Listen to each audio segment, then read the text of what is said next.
We are continuing in Homewood Cemetery, Section 14. We will devote this video to the Frick family. Henry Clay Frick was born on December 19, 1849, to a Mennonite family in West Overton, Pennsylvania.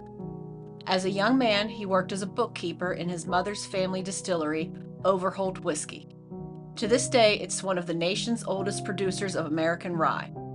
Frick partnered with a cousin, building 50 coke ovens that produced almost 80% of the coke used by Pittsburgh's up-and-coming iron and steel industries.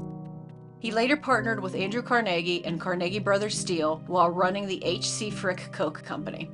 Always against organized labor, his refusal to allow a union led to the infamous Homestead Strike of 1892.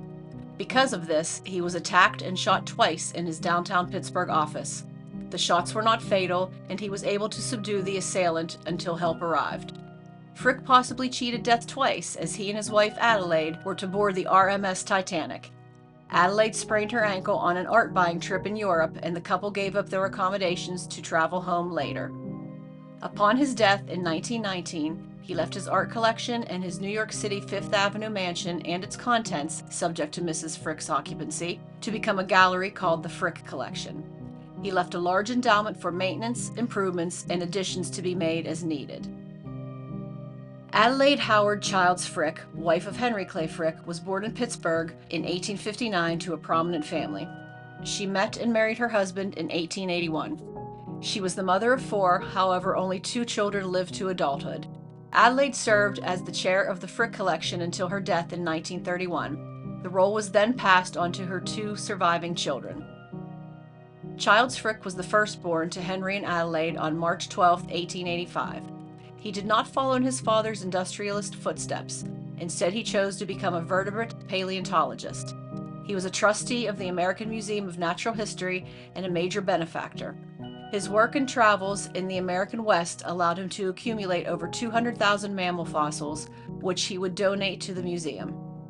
Childs died on May 18, 1965, and is buried next to his wife, Frances Dixon Frick, in Homewood Cemetery.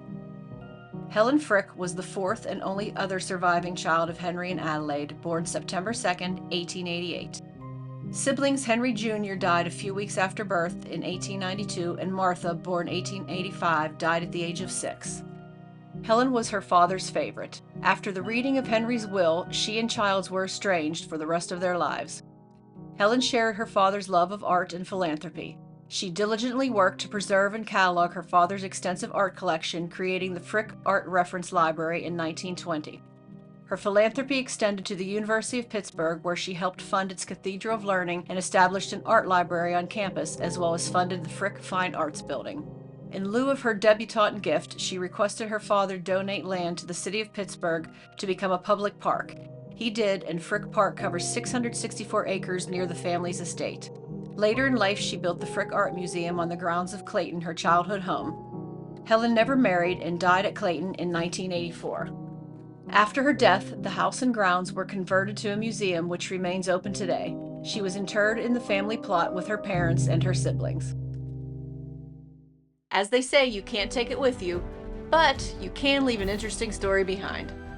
Homewood Cemetery is the final resting place of the famous, infamous, and citizens from all walks of life. We will be visiting again soon on The Life of the Dead.